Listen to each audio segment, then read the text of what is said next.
শরৎচন্দ্র চট্টোপাধ্যায়ের মহেশ, পাঠে চন্দনা সান্যাল। গ্রামের নাম কাশীপুর।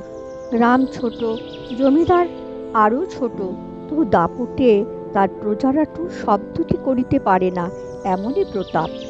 ছোট ছেলে জন্মতিথি পূজা পূজা সারিয়া তর্করত্ন দ্বীপ্রহর বেলায় বাটি ফিরিতেছিলেন। বৈশাখ শেষ হইয়া আসে, কিন্তু মেঘের ছায়াটুকু কোথাও নাই। অনাবৃষ্টির আকাশ হইতে যেন আগুন ঝরিয়া পড়িতেছে।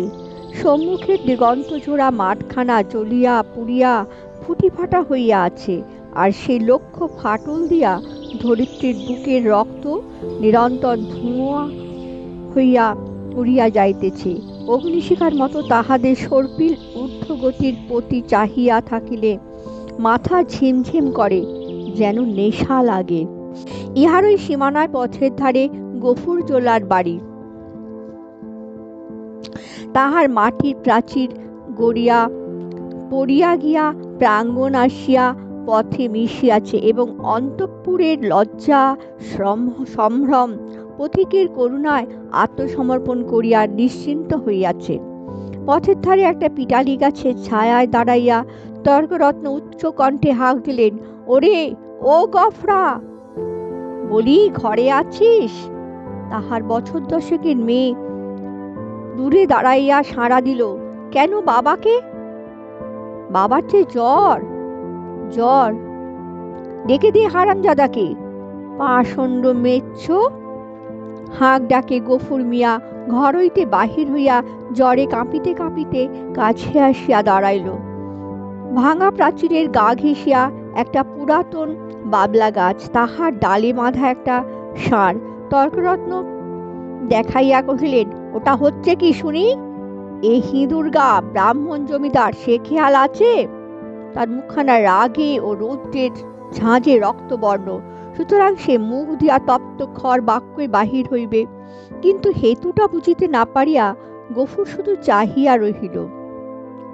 তর্করত্ন বললেন, সকালে যাবার সময় দেখে গেছি বাঁধা, দুপুরে ফেরার পথে দেখছি তেমনি ঠাঁই বাঁধা।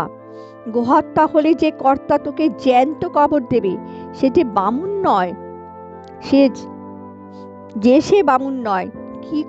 কি করব বাবা ঠাকুর, বড় লাচারে পড়ে গেছি। কদিন থেকে গায়ে জ্বর, দড়ি ধরে যে দুটো খাইয়ে আনবো তা মাথা ঘুরে পড়ে যায়। তবে ছেড়ে দে না, আপনি চড়াই করে আসুক। কোথায় ছাড়বো বাবা ঠাকুর? লোকের ধান এখনো সব ছাড়া হয়নি, খামারে পড়ে খড় এখনো গাদি দেওয়া হয়নি, মাঠের আলগুলো সব জ্বলে গেল, কোথাও এক মুঠো ঘাস নেই। কার ধানে মুখ দেবে, কার গাদা ফেরে খাবে, কেমনে ছাড়ি বাবা ঠাকুর? তর্করত্ন একটু নরম হইয়া কহিলেন, না ছাড়িস তো ঠান্ডায় কোথাও বেঁধে দিয়ে দোঁয়াটি বিচুলি ফেলে দে না, ততক্ষণ চিবক। তার মেয়ে ভাত রাঁধেনি? তোর মেয়ে ভাত রাঁধেনি? ফ্যানে জলে দে না এক গামলা খাক। গফুর জবাব দিল না। নিরুপায়ের মতো তর্করত্নের মুখের পানে চাহিয়া তাহার নিজের মুখ দিয়া শুধু একটা দীর্ঘ নিঃশ্বাস বাহির হইয়া আসিল। তর্করত্ন বলিলেন, তাও নেই বুঝি? কি করলি খড়? ভাগে একবার যা পেলি সমস্ত বেচে পেটায় নমঃ। গরুটার জন্য একাটি ফেলে রাখতে নেই, ব্যাটা কষাই। এই নিষ্ঠুর অভিযোগে গফুরের যেন বাক্রোধ হইয়া গেল। ক্ষণেক পরে ধীরে ধীরে কহিল, কাহনখানে খড় এবার ভাগে পেয়েছিলাম, কিন্তু গেল সনের বকেয়া বলে কর্তামশাই সব ধরে রাখলেন। কেঁদে কেটে হাতে পায়ে পড়ে বললাম, বাবুমশাই, হাকিম তুমি, তোমার রাজত্বী ছেড়ে আর পালাবো কোথায়? আমাকে 10 বিচুলি না হয় দাও। চালে খড় নেই, একখানি ঘর বাপ বেটিতে থাকি, তাও না হয় তাল পাতার গোঁজা গাজা দিয়ে এই বর্ষাটা কাটিয়ে দেব, কিন্তু না খেতে পেয়ে আমার মহেশ মরে যাবে। তর্করত্ন হাসিয়া কইলেন, ইস, সাত করে আবার নাম রাখা হয়েছে মহেশ। হেসে বাঁচি নে। কিন্তু এ বিদ্রুপ গফুরের কানে গেল না। সে বলিতে লাগিল, কিন্তু হাকিমের দয়া হলো না। মাস দুয়ের খোরাকের মতো ধান দুটি আমাদের দিলেন, কিন্তু বেবাক খড় সরকারে গাদা হয়ে গেল। ও আমার কুটুটি পেলে না। বলিতে বলিতে কণ্ঠস্বর তাহার অশ্রু ভারী হইয়া উঠিল, কিন্তু তর্করত্নে তাহাতে করুণার উদয় হইল না। কহিলেন, আচ্ছা মানুষ তো তুই, খেয়ে রেখেছিস দিবি নে? জমিদার কি তোকে ঘর থেকে খাওয়াবি নাকি? তোরা তো রাম রাজত্বে বাস করিস, ছোট লোক কি না, তাই তার নিন্দে করে মরিস। গফুর লজ্জিত হইয়া বলিল, নিন্দে করব কেন বাবা ঠাকুর? নিন্দে তাঁর আমি করি নে, কিন্তু কোথা থেকে দিই বলো তো? বিঘে চারেক জমি ভাগে করি, কিন্তু উপরি উপরি 2 শন অজন্মা। মাঠের ধান মাঠে শুকিয়ে গেল, বাপ বেটিতে দুবেলা পেট ভরে খেতে পর্যন্ত পাইনে। ঘরের পানে চেয়ে দেখো, বৃষ্টি বাদলে মেয়েটাকে নিয়ে কোণে বসে রাত কাটাই, পা ছড়িয়ে শোবার ঠাঁই মেলে না। মহেশকে একটিবার তাকিয়ে দেখো, পাঁজরা গোনা যাচ্ছে। দাও না ঠাকুরমশাই, কাহন 2 ধার, গরুটাকে 2 দিন পেট পুড়ে খেতে দিই। বলিতে বলিতে সে ধপ করিয়া ব্রাহ্মণের পায়ের কাছে বসিয়া পড়িল। তর্করত্ন তীরবৎ 2 পা পিছাইয়া গিয়া কহিলেন, আহ মরো, ছুঁয়ে ফেললি নাকি? না বাবা ঠাকুর, ছোবো কেন, ছোবো না, কিন্তু দাও, এবার আমাকে কাহন 2 খড় দাও। তোমার 4-4টে গাদা সেদিন দেখে এসেছি, এ কটি দিলে তুমি টেরও পাবে না। আমরা না খেয়ে মরি, খেতি নেই, কিন্তু ও আমার অবলা জীব, কথা বলতে পারে না, শুধু চেয়ে থাকে আর চোখ দিয়ে জল পড়ে। তর্করত্ন কহিল, ধার নিবি, শুধবি কি করে শুনি? গফুর আশান্বিত হইয়া ব্যাঘ্র স্বরে বলিয়া উঠিল, যেমন করে পারি শুধবো বাবা ঠাকুর, তোমাকে ফাঁকি দেব না। তর্করত্ন মুখে এক প্রকার শব্দ করিয়া গফুরের ব্যাকুল কণ্ঠের অনুকরণ করিয়া কহিলেন, ফাঁকি দেব না, যেমন করে পারি শুধবো। রসিক নাগর, যা যা সর, পথ ছাড়, ঘরে যাই বলে বেলা হয়ে গেল। এই বলিয়া তিনি একটু মুচকি হাসিয়া পা বাড়াইয়াই সহসা সভয়ে পিছাইয়া গিয়া সক্রোধে বলিয়া উঠিলেন, আ মর, শিঙে নেড়ে আসে যে, গুতবে নাকি? গফুর উঠিয়া দাঁড়াইল।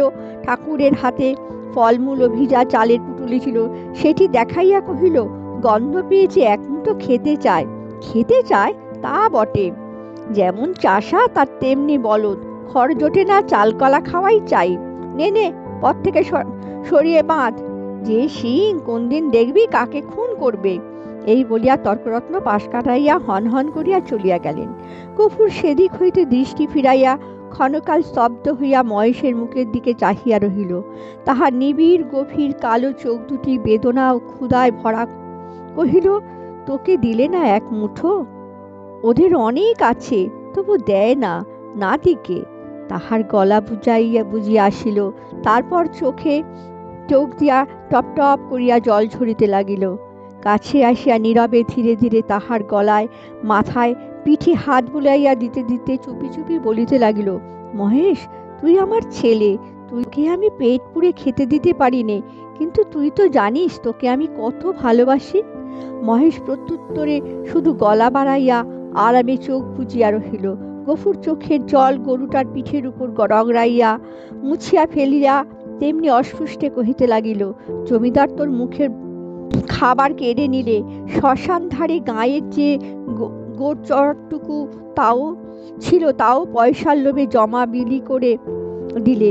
এই 2 বছরে তোকে কেমন করে বাঁচিয়ে রাখি বল? ছেড়ে দিলে তুই পরের গাদা ফেরে খাবি, মানুষের কলা গাছে মুখ দিবি, তোকে নিয়ে আমি কি করি? গায়ে হার তোর জোর নেই, দেশের কেউ তোকে চায় না, লোকে বলে তোকে গো হাটায় বেচে ফেলতে। কথাটা মনে মনে উচ্চারণ করিয়াই আবার তাহার 2 চোখ বাহিয়া টপ টপ করিয়া জল পড়িতে লাগিল। হাত দিয়া মুছিয়া ফেলিয়া গফুর একবার এদিক ওদিক চাহিল, তারপরে ভাঙা ঘরের পিছন হইতে কতকটা পুরনো বিবর্ণ খড় আনিয়া মহেশের মুখের কাছে রাখিয়া দিয়া আস্তে আস্তে কহিল, নে, শিগগির করে একটু খেয়ে নে বাবা। বাবা? কেন মা, ভাত খাবে, এসো। এই বলিয়া আমিনা ঘর হইতে দুয়ারে আসিয়া দাঁড়াইল। এক মুহূর্ত চাহিয়া থাকিয়া কহিল, মহেশকে আবার চাল ফেরে খড় দিয়েছ বাবা?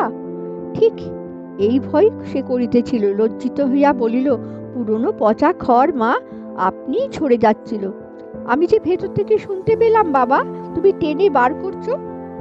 না মা, ঠিক টেনে নয় বটে, তো দেওয়ালটা যে পড়ে যাবে বাবা। গফুর চুপ করিয়া রহিল। একটি মাত্র ঘর ছাড়া যে আর সবই গেছে, এবং এমন ধারা করিলে আগামী বর্ষায় ইহাও টিকিবে না, একথা তাহার নিজের চেয়ে আর কে বেশি জানে। অথচ এর এই বা কটা দিন চলে। মেয়ে কহিল, হাত ধুয়ে ভাত খাবে এসো বাবা, আমি বেড়ে দিয়েছি। গফুর কহিল, ফ্যানটুকু দে তো মা, একেবারে খাইয়ে দিয়ে যাই। ফ্যান যে আজ নেই বাবা, হাঁড়িতেই মরে গেছে। নেই? গফুর নীরব হইয়া রহিল। দুঃখের দিনে এটুকুও যে নষ্ট করা যায় না, এই 10 বছরের মেয়েটাও তা বুঝিয়াছে। হাত ধুইয়া সে ঘরের মধ্যে গিয়া দাঁড়াইল।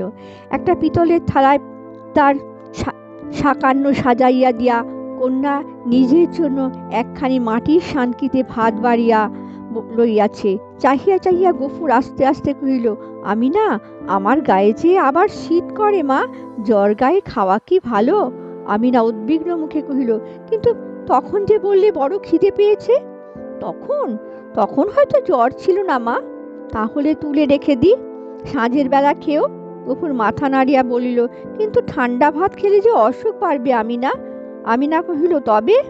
গফুর কত কি চিন্তা করিয়া হঠাৎ এই সমস্যার মীমাংসা করিয়া ফেলিল। কহিল, এক কাজ কর না মা, মহেশকে না হয় ধরে দিয়ে আয়, তখন রাতের বেলা আমাকে এক মুঠো ফুটিয়ে দিতে পারবি নে। আমি না। প্রত্যুত্তরে আমি না মুখ তুলিয়া ক্ষণকাল চুপ করিয়া পিতার মুখের প্রতি চাহিয়া রইল। তারপর মাথা নিচু করিয়া ধীরে ধীরে ঘাড় নাড়িয়া কহিল, পারবো বাবা। গফুরের মুখ রাঙা হইয়া উঠিল। পিতা ও কন্যার মাঝখানে এই যে একটুখানি ছলনার অভিনয় হইয়া গেল, তাহা এই দুটি প্রাণী ছাড়া আরও একজন বোধ করে অন্তরিক্ষে থাকিয়া লক্ষ্য করিলেন।